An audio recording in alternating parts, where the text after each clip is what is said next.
Vor allem beim Höhentraining ist es wichtig, dass wir Tonverbindungen nehmen, die wir gut im Ohr haben. Zum Beispiel grundlegend dafür zum Beispiel eine Durtonleiter. Da wissen wir ganz genau, das ist der Grundton, dann geht es rüber über die Terz, Quarte, Quinte, dann sind wir beim 7. Ton und der leitet uns eben zum 8. Ton, das heißt zur Oktave von unserem Grundton wieder hin. Das heißt, ich muss mich nicht darauf konzentrieren, was habe ich jetzt hier auf dem Notenpapier stehen und versuche das technisch irgendwie zu meistern, sondern ganz im Gegenteil. Wir können es meistens auswendig spielen und können mit diesem inneren Ohr schon immer einen Ton voraushören, wo denn der nächste hingehört. Wenn man dann zum Beispiel das Training für wenn man mal das F3 nimmt, dann nehme ich als Startton das F1. Die F1 bis F2, diese Durtonleiter habe ich super im Ohr und dann gehe ich vom F2 eben nach oben bis zum F3. Wenn du vom F1 zum F2 ohne nachzudenken kommst, mega.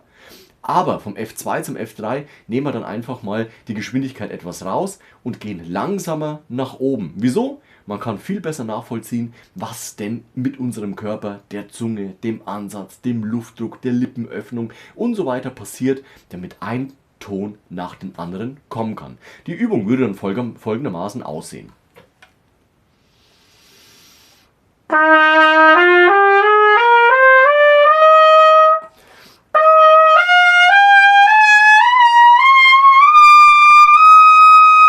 Jawohl, und dann sind wir oben angekommen.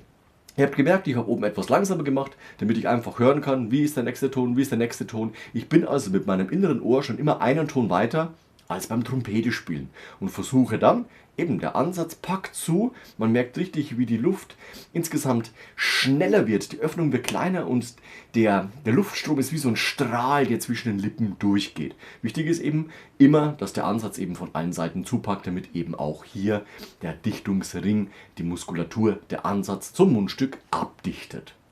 Und das kannst du letztendlich auf alle Tonarten übertragen, die du eben trainieren möchtest. Geht es zum Beispiel ums C3, starte beim C1, anhand von dieser Durtonleiter dann eben weiter von C2 zu C3. Achte aber immer darauf, dass dein Körpergefühl gut ist. Das heißt, wir atmen gut ein und die Luft fließt kontrolliert nach außen. Wir geben mehr. Auch nach oben, wenn der Ansatz zupackt, wirst du merken, wie der Luftdruck im Körper steigt. Die Zwerchfellmuskulatur unten, die ist richtig angespannt. Das ist ein stabiles Kraftwerk, das da unten mitarbeitet. Der Hals ist offen und so weiter und so fort. Also da immer drauf aufpassen und dich ganz genau beobachten bei deinem Trompetentraining, bei deinem Höhentraining in diesem Fall. Achte da immer drauf. Und jetzt am Ende gerne noch ein Like und Abo dalassen. Wir sehen uns nächste Woche zu einem neuen Video rund ums Trompete spielen. Bis dahin, ciao, euer Nico.